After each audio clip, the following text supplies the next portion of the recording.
Hello, everyone. Haha, I just made a nasty joke about Cap, and that's why he was laughing. Hello, everyone. It is the first of our little watch show for the year. We still have it called No Time for a Name because now we have no year of time for a name.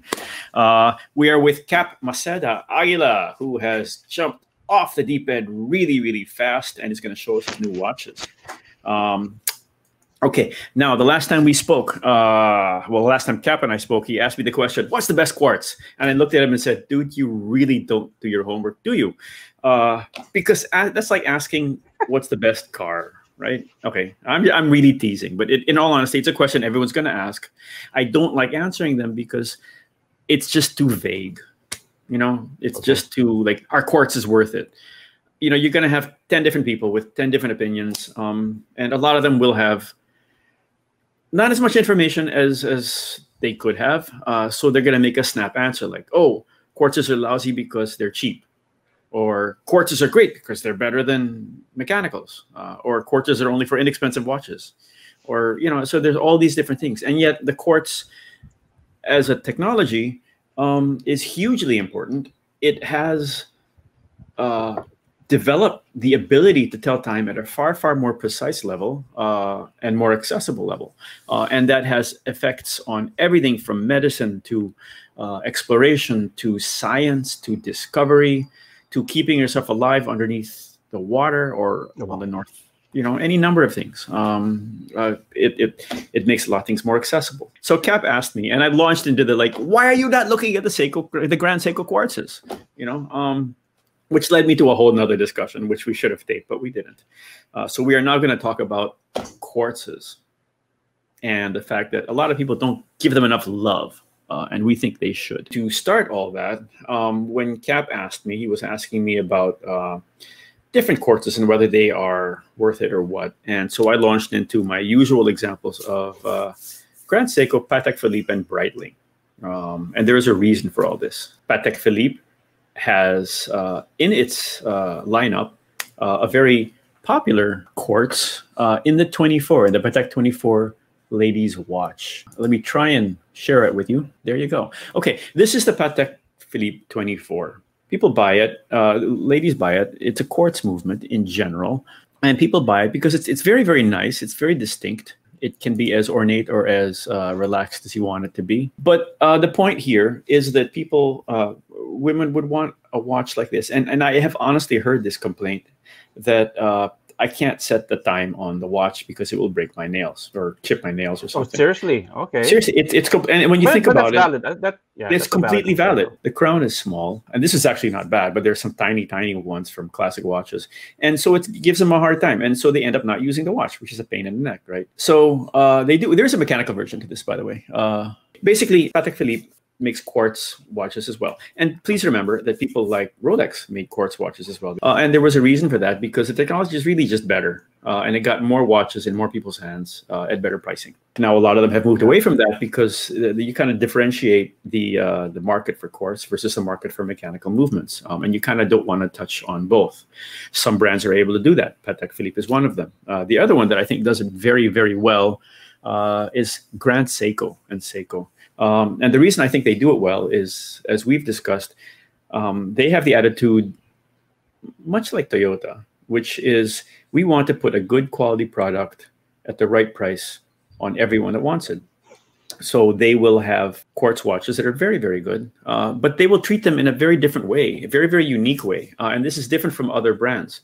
Other brands would sometimes, okay, people go through these in different ways. For example, they would have the same model watch that would be both quartz and mechanical.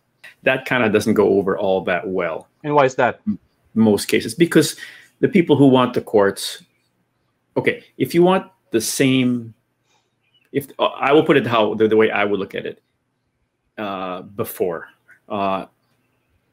If I'm buying a watch, and there's a good example for this in a previous IWC. If I'm buying this great watch for its mastery and technical expertise and so on, and yet you also put it out in something that looks very, very similar in a quartz, why would I buy that watch? Okay, because Why would I spend more for something that's mechanical where you get the same look in a quartz that's less expensive?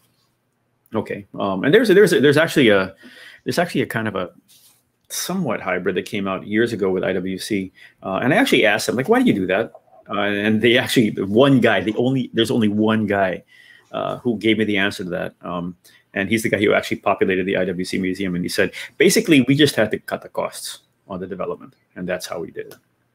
So anyway, the reason I like... hang on. Let me walk back. Let me walk you back a bit, because I want to bring us back to the points, the earlier points. We really need a professionally trained journalist here. Yeah, and we need someone who will listen to me first, Okay, anyway, Carl. Yeah. Hi, everyone. After that longish introduction, I'm this here. Is Cap. How do I point the cap? There. No, there. There's Cap. Okay. Okay. Yes, Cap. So the question is, remember, yes. I was asking you about quartz. Yes. And let me just also put in some observations, at least from the outside, as a beginner. And I've noticed this for a while, that people tend to, I'm not generalizing, of course, but I think from what I've been hearing or what I've been reading on the internet, it's like people sort of look down, if that's a term, on quartz movements. As you already mentioned, probably one of the factors is that they're relatively cheap. Okay. And one thing I'm also seeing is that when we had this revolution of wristwatches, mainly fueled by Swatch, remember that? And you were talking about that in a previous edition of this vlog. So I guess is that correct then? That probably there's a stigma, if you may call it that, to the quartz movement compared to its mechanical sibling. So that's why. You also mentioned, Carl, a while ago, that there are two distinct, how do you say it, maybe profiles. Like there may be someone who prefers mechanicals, and then someone who would go for a quartz because of the virtues you already mentioned, like its accuracy. You don't have to tinker around with it for a while, and if you're a lady, you don't have to fiddle around with it. I mean, you keep adjusting it or whatnot. So yeah, I want you to talk what makes quartz or the quartz movement different, or maybe seen differently, because at its core, I mean, both are just telling the time, and actually the quartz does it much better than its mechanical sibling, right? Correct. So you please, yeah. Okay. First of all, it's not just telling the time; it's communicating many other things. That's why you buy the watch, more than just telling the time nowadays. Okay. What is the difference? The primary. Okay. By nature, quartz are more reliable. I put this photo up because this is my example of paying enough attention to a quartz where you could just do it cheap. The Grand Seikos here as a quartz, I think, have a great level of quality in them. They don't skimp on them. They bring the same aesthetic craftsmanship and DNA to the watches. Some of their quartz watches are some of the most stunning pieces I've ever seen, and I just keep going back to them. I keep going back to a particular Grand Seiko quartz. I keep going back to a particular Grand Seiko mechanical. They always draw me, and there's something about it. And this is going to be somewhat interesting, but the same aesthetic that draws me to something like a Patek Philippe Calatrava would also draw me, oddly, to some of their Grand Seiko quartzes, because they have this aesthetic that they're just very true to, and they don't cheap it out, and they don't, they're not throwing it around, and you're getting a different product with, as an example, the Grand Seiko quartz. Okay, cool. One question first, Carl. Yes. You mentioned also earlier that watchmakers would fall into the trap. I don't know if you'd call it that. That you said that which turns people off. They just reinterpret probably one design of a mechanical into a quartz. Does GS do that, or Grand Seiko do that? No, they don't in general. And that's why I think they're getting more successful. I don't think they're doing that type of swapping of movements. Let's put it that way. Some brands do, and they can get away with it without any loss. Some of the higher end brands can get away with it. Here's a question. There's something that you mentioned earlier, and also did a bit of reading and research. Haha. And it seems that when quartz was developed, the Japanese, particularly Seiko, which of course you also mentioned, they latched on to the idea of quartz, or the concept of quartz, a lot more than their Swiss counterparts. Is there a reason for that? Switzerland basically said, now we're not going into quartz, or maybe not as heavily or as deeply as Seiko. Is there a reason for that? Uh, Why they shunned that movement? Good question. I don't know the answer because each one of them is an independent company. I would say that in my mind, Japan would be quicker to pivot to that technology. They actually released or were able to uh, bring out to the world quartzes within a very similar time frame. Okay, they weren't years apart. They were very close. And remember, quartz. There were also electrical watches before that were a bit complicated and fussy that didn't necessarily use quartz. Okay, quartz. Remember, quartz is the part that allows you to get the proper frequency, which in turn gives you the proper accuracy and consistency. That's what the quartz does. It does not power the movement. The power goes through the quartz. In the case of most quartzes, it goes through a battery. In the case of the Grand Seiko watches, they run through a quartz, but it's powered by mechanical movement. Okay, different things. So what do I think? I think number one, the Swiss are not all that quick to change anyway. And they had a lot of different companies doing a lot of different things. And they were very heritage-oriented companies. A lot of them were still family-owned. Whereas in Japan, you basically had Seiko and Citizen. So they were quick to make the change. They were quick to see that, wow, we can do this. Earlier on, that's an example. Seiko's iconic dive watches were offered at the same time, exactly the same way, in either quartz or a mechanical movement. And the one I sent you, that was the mechanical, right? At that time, you could have chosen mechanical or quartz. So I think the reason they took it on was just because they were probably more quick to do so. They probably saw more advantages because they were kind of the upstart. This is the changing technology, and that's why they embraced it, and that's why they continue to embrace it now.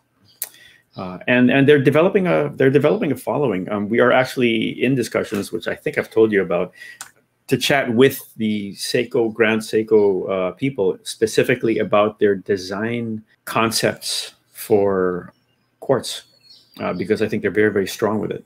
Okay. The other company that I think did well was Breitling. Breitling did well. Well, remember they're not as focused now, but they were focused very, very heavily on the aviation watches. And the aviation watches were technical instruments. And they had watches like their professionals and their emergencies and so on that basically functioned specifically as technical instruments, and they would have analog and digital as well. And I love those watches. I think they're great. I think that's a good use of quartz, and I would have zero issue whatsoever in using a quartz watch with them. There are also some great ones.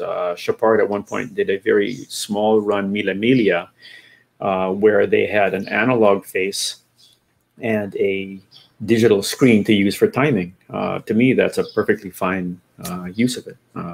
Breitling uses the super quartz, which they say is a very high level quartz that's more accurate, more isolated from outside forces and so on. Even separate from quartz, I mean, okay, you can't lump quartz in the same way that you can't lump mechanicals in. Okay, you can't lump a Chinese Seagull mechanical in with a Lange datograph.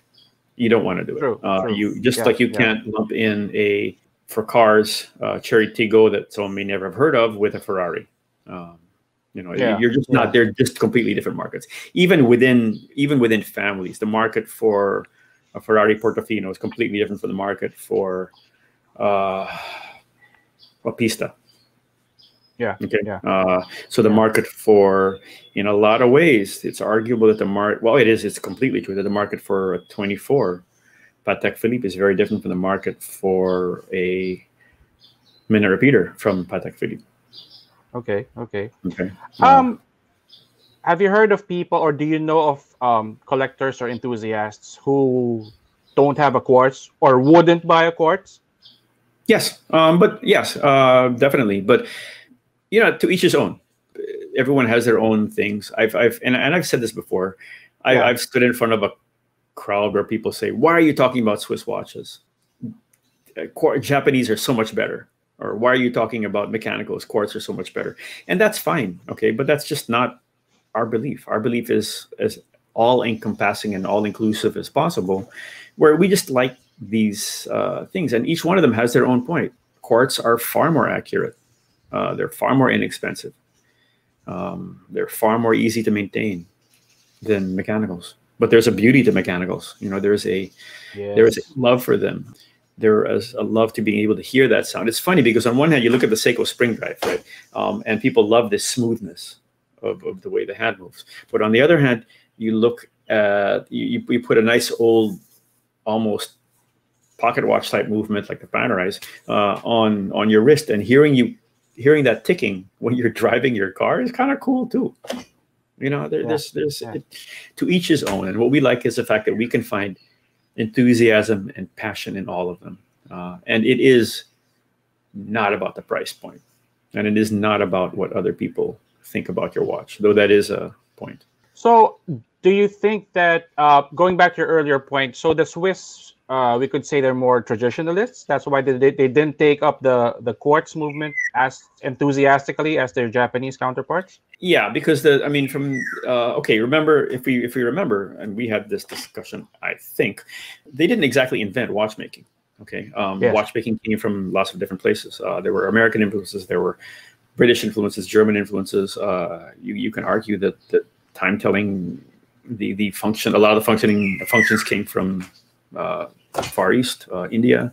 But in terms of building the pieces, it fell into the hands of the Swiss because of different religious and historical happenings. They took it upon themselves, they developed it, and they made it something of their own, which is fine. And they're very, very good at it. But it also kind of makes them maybe a little slow to change, which we have seen in the last several years and several months, to be honest. This is January 2021, everyone. So yes, we've seen a lot of massive change in how the Swiss do business. But yeah, so it would be that. Also, they pride themselves on working with machines that have existed for generations, but they also need to combine modern techniques. We went in, for example, we went into the factory of Vacheron Constantin, and on one hand, you will have all these big machines that make very, very precise pieces for all the new stuff. Okay, and then it will be a pristine medical environment, kind of like, in some ways, the article you wrote about the new Grand Seiko boutique and the facility that looks out onto Mount Iwate. We went from this pristine environment, and we walked through this door, and all of a sudden, everything smelled different. I was like, it smelled like a machine shop, because it was basically a machine shop. It was where all the rose engines and the engraving was, and these are decades old at their youngest machines that they have to scour the world to find, because they had them. A lot of them lost them because there was no value. So now people are buying them back up. There's a guy in the States, RSW, who's basically buying every rose engine machine he can. I think he's cornered the market in the US.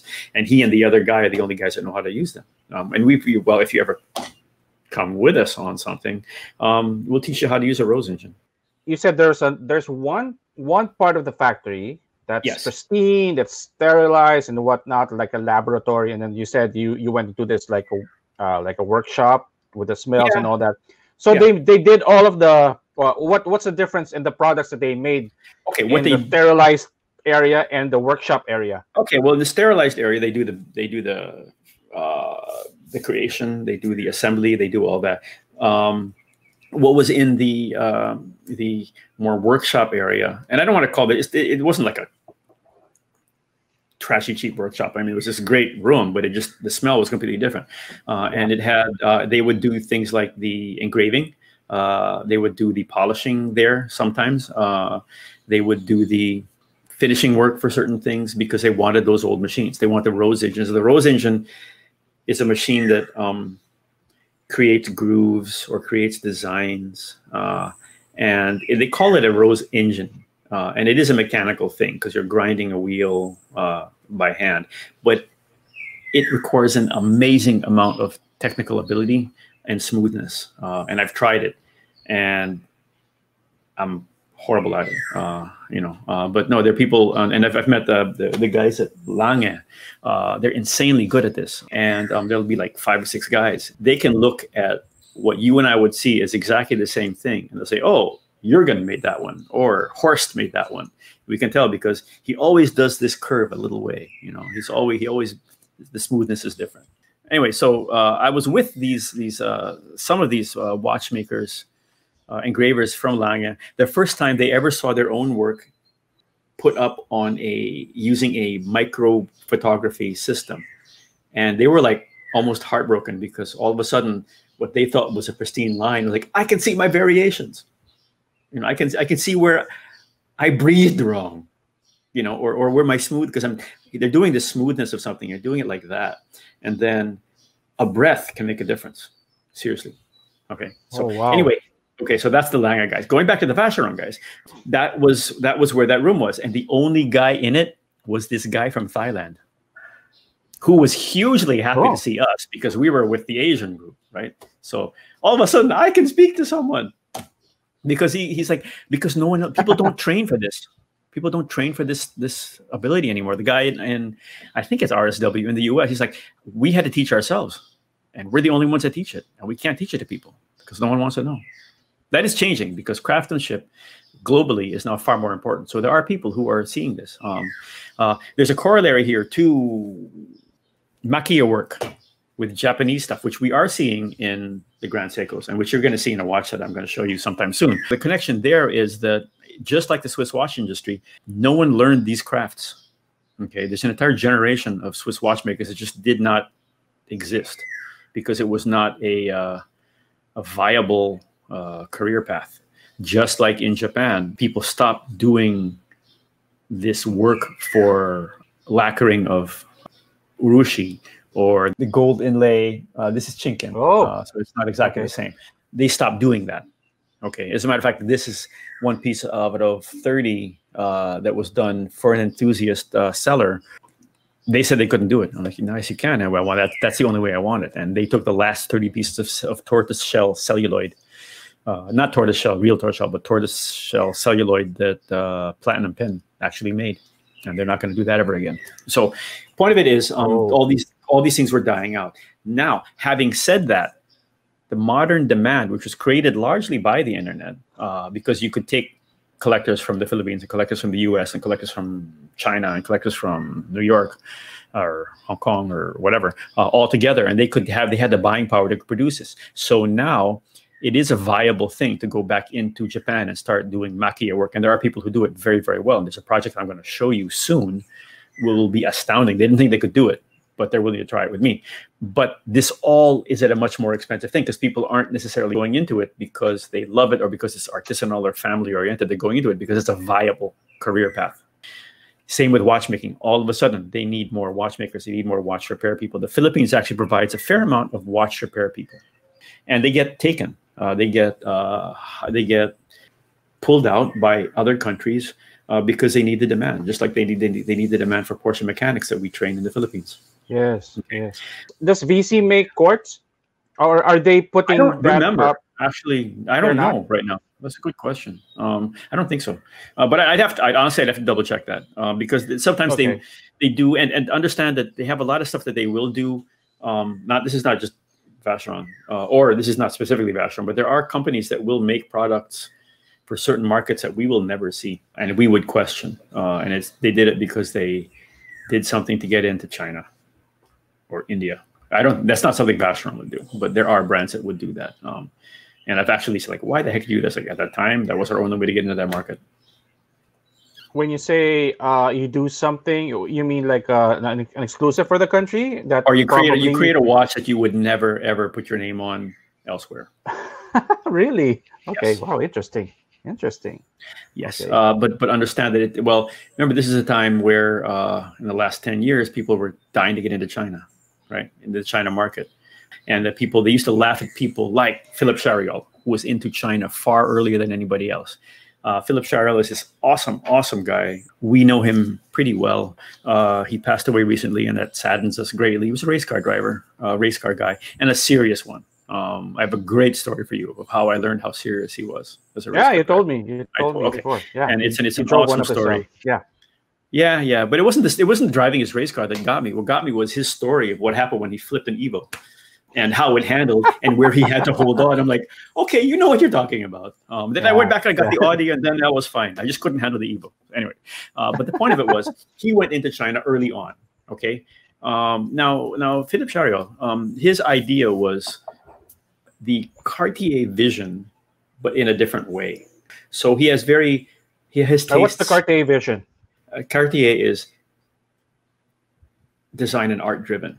Okay, they don't make just watches; they make all these other things, but they have to be beautiful. And one time we talked to the Cartier people, for example, and they said, "Okay, we're doing a 100-year anniversary at the Louvre." Okay, we're not doing, but we are included in a 100-year anniversary in the Louvre, and they're putting in these pieces from us. I'm like, does that stress you? Do you have to? I mean, what does that mean?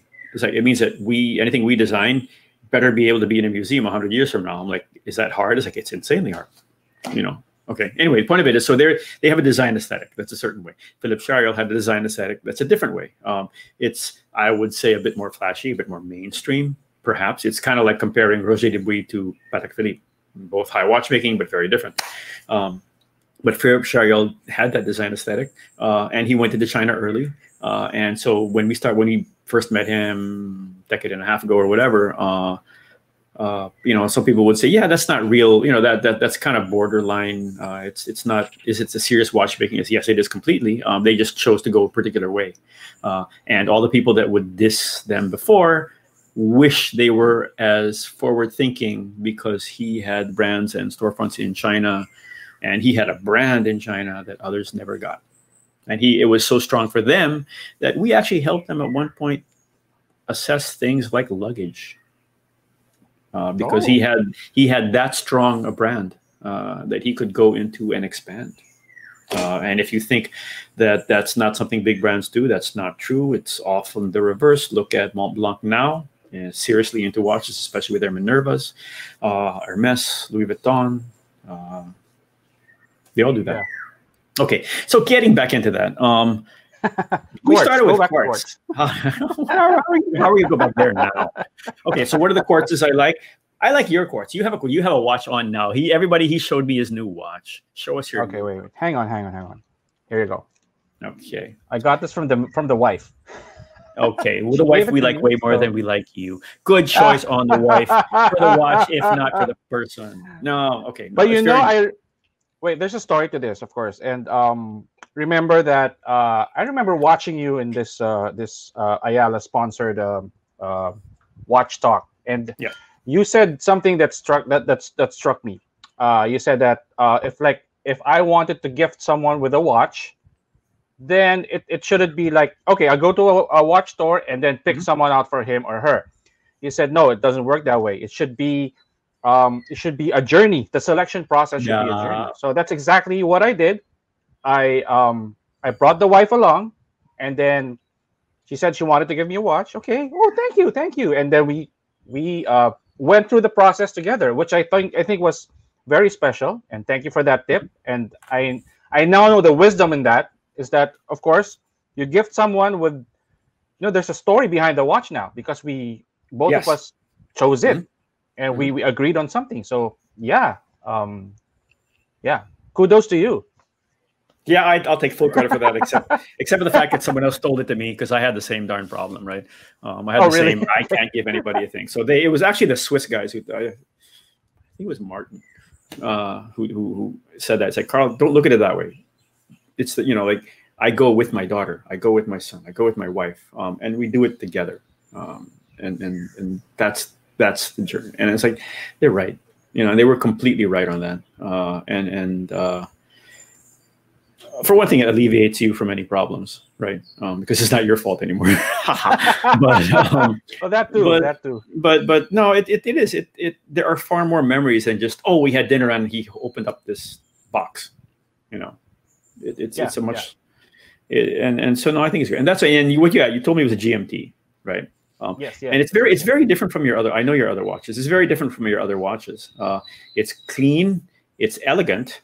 It's a double duty watch because it's a good travel watch. And that's an example. Longines is an example. Longines has a very, very wide array of products, and they have some that will touch on very, very historic stuff, and some that will touch on very, very classic stuff. The Quartz as a GMT is actually is very good, and I'm actually really, really want to get into GMT watches as a function. Everyone thinks of these guys, Rolex, as the GMT kings, right? And there's a legitimate point to that.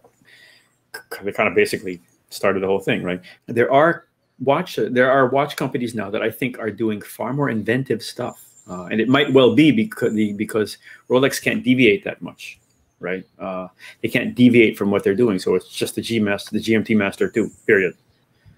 That's the only thing that they can produce. The two-door, they're not going to deviate that much from that, whereas other people can do more. Grand Seiko has this awesome lineup of GMT watches, and they're not done in a simple way. You know, you have a classic one, you have a historic one, you have a.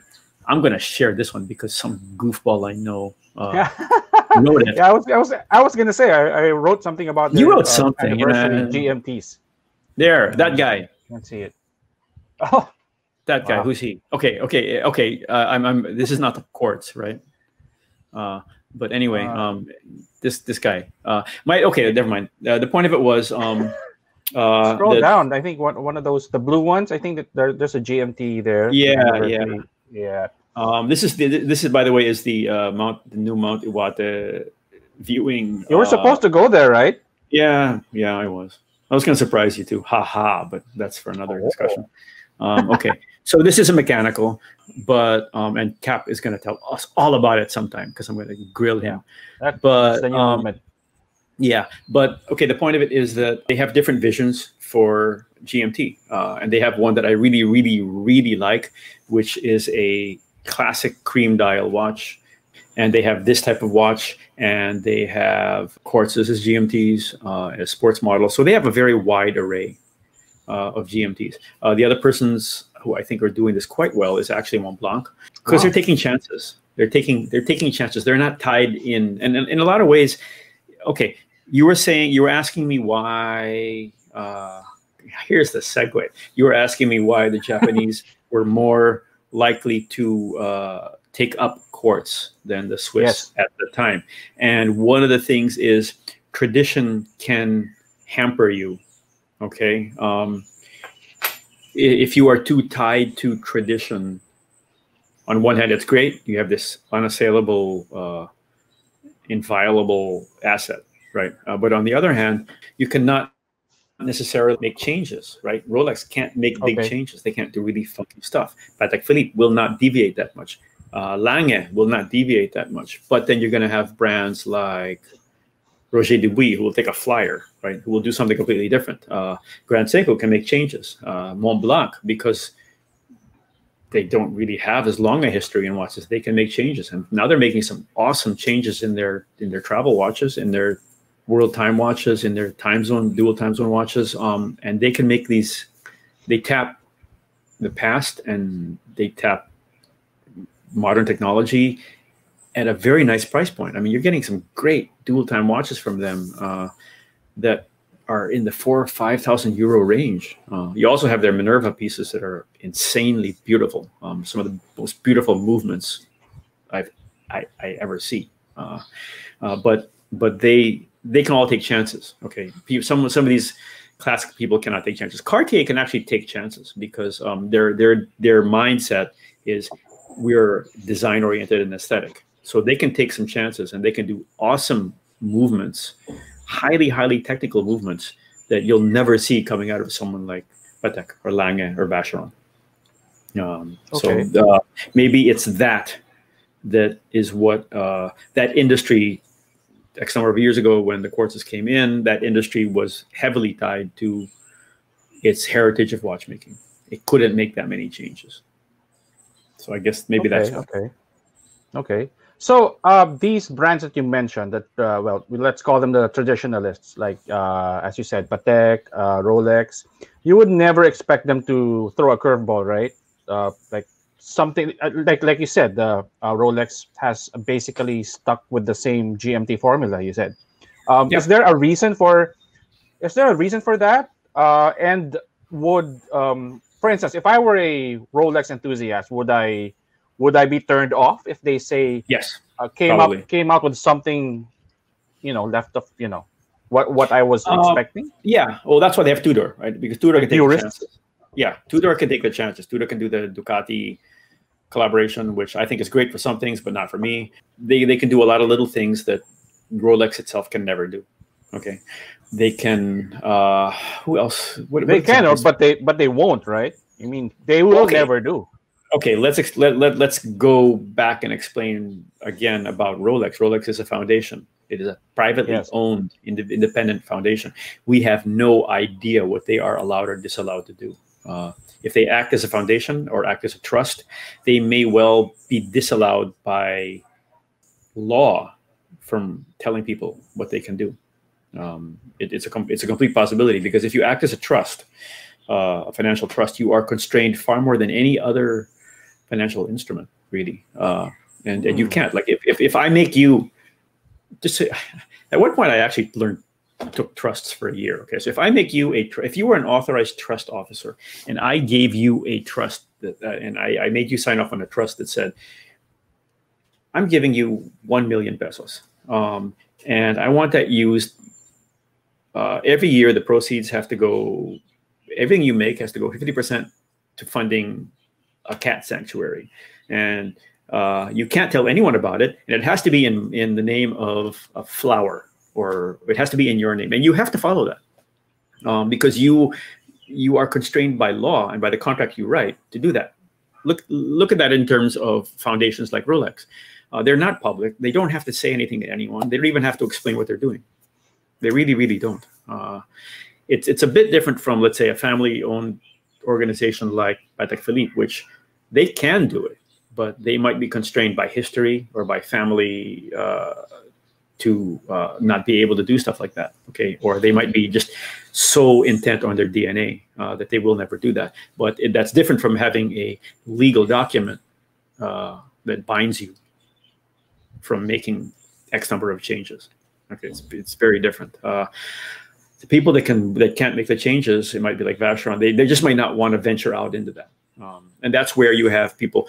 Okay, here's one of my examples is when I talked to, say, the guys at Roger Dubuis when they started way back, and they had these kind of fiery CEOs, and they said, we love fine watchmaking, but we will never be Patek. We can never be Patek, so we have to be something different. And so they do a different. They bring as much of the high watchmaking aesthetic and craftsmanship and artistry that they can, but their aesthetic is completely different, and their buyer is completely different. There's one time, and well, the Lucerne people, and we were talking about. They were asking me why, explain Roger Dubuis. I'm like, what's so cool about it? Okay, and there's this or Hublot. I'm like, okay, there's this, there's that, there's that. There's great. I was like, that's great. I'm like, okay, so which one would you buy? Like, oh, I never buy one. Like, what? Like, I never buy one. Why? Because they're not me. They're not, I would never buy, let's say, the Roger Dubuis I would get, if I got one, would be probably the most boring Roger Dubuis. Okay, because it's just not my thing.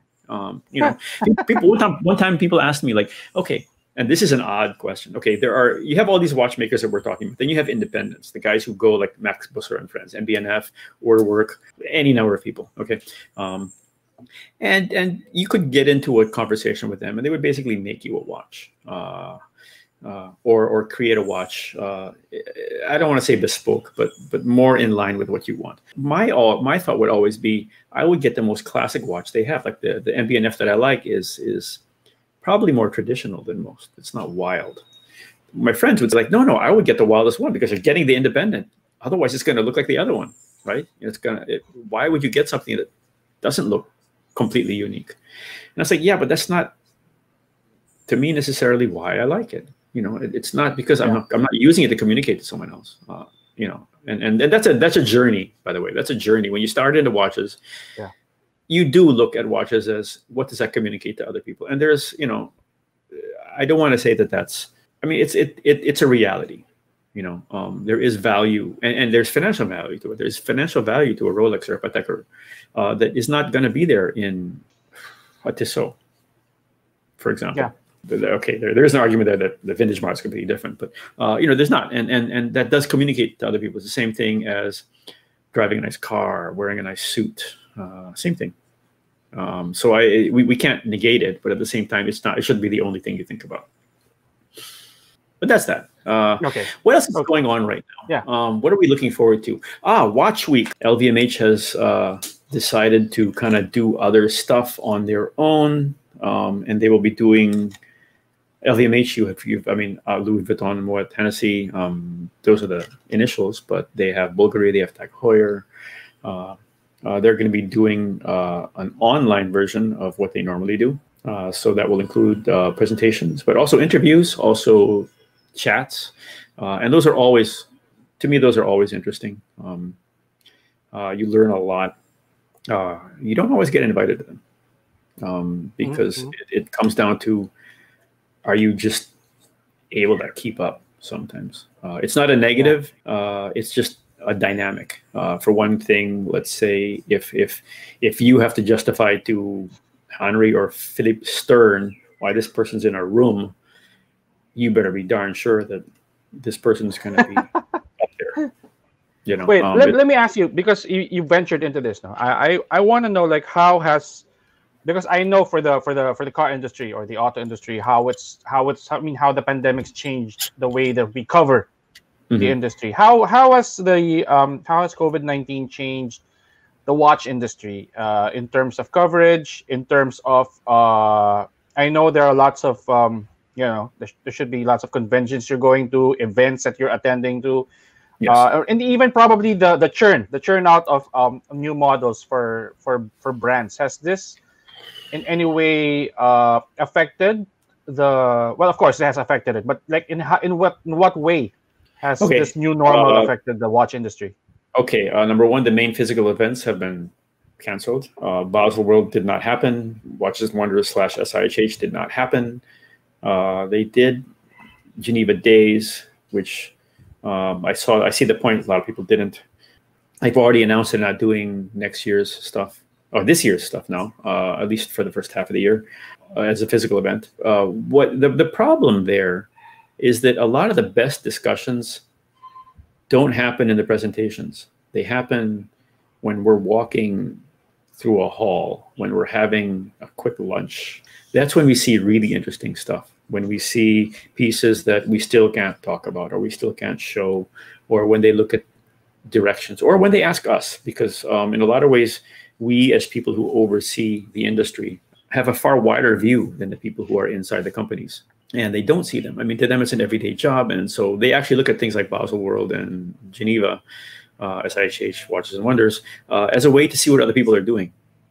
And they actually, the guys who are in this industry actually like going around and seeing other stuff. They see their friends. They see, it's a very, very chummy, familial, fraternity-like industry. And the fact that we were accepted into that industry as quickly as we were was flattering and amazing. Luckily, we as Caliber and as the C Group, we already had touch points for luxury, premium, whatever, and we had a serious knowledge on watchmaking, basically. So they knew us from day one. Plus, they also knew that all of a sudden Asia was the place to be. Asia was the tail that wags the horological dog. So they knew we had buyers, and the brands knew we had buyers more than a lot of the distributors did. A lot of the distributors were saying, "No, we're not going to grow," and the brands are saying, "You're going to grow." And I was saying, "Oh boy, are you going to grow?" And then it all happened. It all happened. Look at how in the last 2 years, look at how Grand Seiko has grown, how Seiko has grown in the last 2 years. I've been saying that for a decade, right? I love that there are guys who are like so happy that I was telling them, dude, just start buying now because you're not going to buy later. And they were right. They're like, we're so glad you told me that. So, especially about Grand Seiko, about Presage. They're just because if you're in the industry, you can see like, yeah, we're going to see this happen. This stuff you're going to see stuff happen in the next. Well, you would have seen it this year. You didn't see it. Well, okay. One thing that happened is that a lot of stuff that came out just in the year is now being spread out. Okay, this stuff was spread out. We got our hands on some watches. People like Tag Heuer, Montblanc, Patek, Rolex, Tudor made it a point to release to us physically in person on schedule, actually on schedule. So and they understand that because they need the physical feeling of the watch. They look sometimes they look very, very different. They feel very, very different. But that can't be done by everyone. There are issues. There are still watches that cannot come into the country right now. I know where they are, and I could, if I flew there, I'd have to spend 2 weeks in quarantine both directions. Just can't do that. It's up there. I mean, it's offered. They're like, just come, whatever. And that's the one negative we have. Being in the Philippines is that we are not a hub, and we have been asked before if we just. I used to spend a lot of time flying into Switzerland and Hong Kong. Well, Switzerland, yes, but Singapore and Hong Kong, just because it got to the point where they thought I was actually living there because I could always attend events there. And the positive there was that it got us in tune with them. Now, if I was there now, then we would be hands-on with a lot more watches, as an example. Yeah, which we just cannot do now. That's one thing that's delayed it. In terms of buying and so on, certain watches are flying off the shelves. Certain watches you still can't get enough of. Watches are moving at different levels and at different price points. Do you get a sense if I know you mentioned this in a I think it was a car Zoom call for a car brand. Anyway, but I want to get your sense, or can you share with people if like what's the sense now in the Philippines? Are people buying watches? Oh yes. Compared to say the pace of 2019. I mean, compare first 2020 to 2019. They're buying the right watches. They're buying the right watches. They're buying the watches that were in demand prior to this. They're experimenting. A lot of Seikos are moving. A lot of Grand Seikos are moving, and they're moving to new buyer. Well, you're a new buyer, right? They're moving to new buyers. There you go. This is all within the last year, right? So yes, they are moving. Just the interaction with us alone, the number of people that I picked up a group. Because I had access, I said, look, I'll take 5, 6 of these watches. I didn't even get one for myself because all my friends wanted them. Yeah, you still haven't gotten one. Yours. Yeah, thank you. I gave mine to another I thought friend. You got yours. I thought you got yours. I did. I handed it off to my friend. There you go. Yeah, and that watch now is, and this is what actually bothers me. That watch is now trading at higher than it should. Seriously? Yes. Oh wow. And it shouldn't. It shouldn't do that. And they should have controlled it. In my opinion, they should have controlled that better. And I think that's a steep slide, given that this is not a watch you cannot replicate. I mean, it's not. There's not. But like I said, I knew that was going to happen, and I told you that was going to happen. And that's why I pushed you to buy the watch, right? Yeah. But thank you. Yeah, it was no buyer's remorse here. No brainer buy to me. And definitely. I should have asked for. Yeah, but without naming names, of course. But how do you control something like that? If it were you, how would you have controlled the release of a watch that you know would be insanely desirable and would fly off the shelves? Okay. In the case of the watch we are talking about, which I'm not gonna name, I could see the hype happening. I could see the structure that was gonna create this. And it was not illegitimate because this was, as I told you, a no-brainer watch. I would no question buy it. People abroad were asking me to pick some up for them. I didn't do that because I got whatever I had and I gave to my friends in the Philippines. In this case, they have to be very wary of creating a feeling that you can't get the watches. And it was an odd feeling because on one hand, people were saying, I can't get it. And on the other hand, I saw people walking into a shop and they didn't even know the watch existed and they bought it there. Okay. A lot of these things are orchestrated in a lot of ways, honestly. A lot of this, not that it's illegitimate. There are questions and we have our own example of this, right? The bronze turtle, right? Oh yeah. Okay. Okay, I can't do that because my camera won't focus. Okay, the bronze turtle. There you go. Yeah. That's an example. Completely logistics and supply driven scarcity. We just can't get them done. We can't. It's and that's not abnormal. But that's different from having a system where you can get it done and you control it. Okay. So some of them are orchestrated. There's we're into an hour, so this is another discussion. Limited editions, do you like them or not? Right? No. There's a whole nother discussion on that. In this case, I think that if the desire was to get it out to more people, that could have been done. I know people who bought two, and what saddens me is that these people were very visible about buying two, one to hold and one to keep. And I'm like, that means you're taking it away from someone who's not who would wear the watch. Exactly. And exactly. I don't really, I don't follow that. I mean, you can't avoid it. Okay, you really can't avoid that. I mean, once a person buys a watch, it's his watch. He can do whatever the heck he wants with it, right? If you want to keep it, I mean, and who's to say that if you want to buy this watch and let your son open it up in 20 years, what's wrong with that? Absolutely nothing, right? Yeah. And I've made that choice. I made that choice of, do I not touch this watch? And my choice was, I'd rather have them see it on my wrist in family photos and mean something than just mean, a price tag.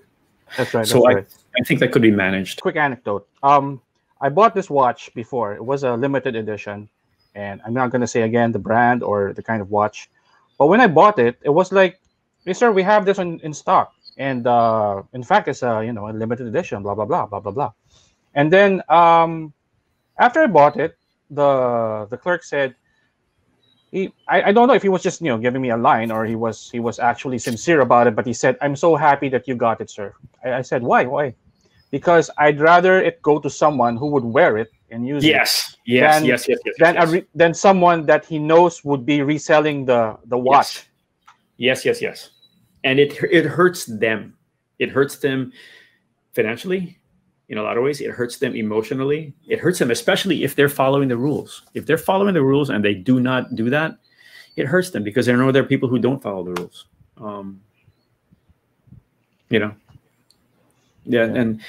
No, it's the guys we discussed, the guys we were shooting the watch of in the Lexus event in the back, the Corona Tokyo guys. They're actually saying, we really don't want these watches to go to people that don't wear them. We don't want to take them out of the hands of people that will enjoy them and wear them. They don't want to do it. Brands have openly told me, we are watching social media. We know who's flipping the watches. We know who's doing it, and they just won't get their watches. We just won't. And they in turn will turn around but you can't avoid it, and that's why the aberrant market is so negative, because it creates this demand. And right now, people are saying, "Oh, let's buy I can have in the slightest opening, I will get requests for, can you help me buy a steel sport Rolex, or can you help me find one, or what do I do?" And this is not the Philippines; this is all over the world. In the slightest opening, how can you get this watch? How can you get that? Why do you have this watch? And it's an aberrant market, and then they're forced to when they feel they're forced to go to the gray market or the secondary market. The gray market, secondary market name is actually contentious on its own because it's not an illegitimate market. Okay. It's not. Historically, it's not. Remember that the idea of these brands owning their own boutiques, that's a relatively new thing. It used to be that, and even look at Rolex, right? You cannot buy Rolex from Rolex. You cannot. You got to buy it from their distributor. They will sell to their distributor in the Philippines, Lucerne, for example, or Washington. And it's that distributor who will sell to you. So Rolex will not sell to you directly. Rolex does not have a storefront locally. Okay, they don't. It's the brand, it's the distributors that run the storefronts. Prior to that, you would be buying your watches. If you're buying your watches in anywhere in the last 50 years, you'd be buying them from a jeweler or a watch company, watch shop, and they would have multi-brands. If you bought timepieces before, you know how you would buy them? You would go to the port and you would go buy them from a ship's chandler, because these were the guys who would trade watches, and they would trade the clocks, and that's how you would buy them. So you didn't know the watchmaker, you knew the ship's chandler, you knew the shop. Okay, and that's how these watches would be bought. So you would have no brand relationship. You would have a relationship with the guy in the shop, and the guy in the shop would be telling you, buy this watch, buy that watch. If you're my friend, I'll tell you ahead of time. And so that was the market before. So the fact that, and some people call it gray market, secondary market, a lot, especially in Britain, a lot of the guys say, you don't remember that when no one bought your watches, we did. The argument here is that, okay, think of the whole steel sports watch craze is just nuts now. But think about 10 years ago, we would actually sell watches below retail, and you got mad at us for that. Now we sell them above retail, and you get mad at us for that. But they're the guys who bought the watches, and in a lot of ways, they would create the secondary market. And as we all know, as an example being the stock market, the secondary market is what moves the market. So calling them secondary market, gray market, whatever, in some ways it's a disservice. And okay, walk into a shop in Switzerland, and you're going to have the main shop, and then if you go off to the side, you're going to see the used watches. That's a secondary market. And the fact that the authorized dealers will sell you a used watch of that brand or of other brands tells you that they do develop their clientele. They do have a vested interest in this. And, these guys have been around for 100 years. So anyway, it can be controlled. In some ways it can't. You're never, Patek Philippe Nautilus is hard to get now, not hard to get at all before. Rolex sports watches, not hard to get at all before. Was it artificially? I mean, was the demand driven artificially, or to insane levels? That's why now you can't find them, or was there? I honestly don't think so. I don't think that it's driven in particular by saying we're going to limit demand. It's not like, okay, Ferrari actually says we'll always build one car less than demand. Ferrari has stated that. That's their open thing. Okay, so they always want people wanting it. And they'll be careful that you're not going to get the latest, greatest Ferrari if you haven't bought several before, and we trust you, right? Same thing with Patek. Yeah. If you want, we discussed a minute repeater. Patek will not sell you a minute repeater. You have to write them a letter and tell them, this is what I do. And then they're going to look into you. They're going to say, okay, do we let this guy get one? And then, they're their own group. They can do whatever the heck. They don't have to sell you a watch. It's not their job to please everybody. Limited editions on one hand, is it artificial? Arguably. On the other hand, you want a special watch that's a little bit different, that's a way to get it. You don't want the same exact watch that everybody else does. That's fine. There's some watches that I look specifically for limited editions in terms of interest, not in terms of necessarily buying. I like specialty ones because it won't appeal to everyone, right? Okay, a specific pattern won't appeal to everybody. But at the same time, the watches that I tell you that I like more than any other ones for Grand Seiko are not at all limited editions. They're just line items that I just think are gorgeous. And I couldn't find a limited edition I like more. And also after a while, you kind of stop the whole limited edition chase as well. Okay, so how did we start? We started talking about quartzes. We ended up kind of talking about quartzes, but we kind of went all over the place. We have been on what we are still calling No Time for a Name, the watch chat with me. And at the moment, Cap Maceda, when he shows up, I'm teasing. So that's your thing now, right? Doing this is your thing. Would you rather have the finger? No. Do that. Okay. Better that. Cap has bought a new watch. Well, his wife bought him a new watch. He's going to be surprised at what I'm going to be throwing at him soon. We started talking about quartz watches and why I think they have a place, and the world thinks they have a place, and they do. And we've discussed different brands' viewpoints. Some use them as inexpensive, some use them as access, some use them as pinnacles of technology, which they are, and we're happy for all of them. We just like having people wear watches on their wrists. Thank you very, very much, everyone. Once again, this has been Cap Maceda Aguila. I am Carl, the guy with more books than sense. We don't know what we're going to talk about next. If you have any ideas, tell us. Most of you know me anyway. If you don't, you know him. He's far more popular than I am. He's such a cute guy. No, and that's cute. Let us know. Oh, okay. We regressed. We have regressed from this to that, which I'm not even going to try. But yeah, okay. Let us know what you want to talk about as we start including more and more people on this and learn how to do this better. Thank you very, very much, everyone. This has been Cap. This has been Carl. This has been all the people behind the scenes that help us out. Goodbye, everyone.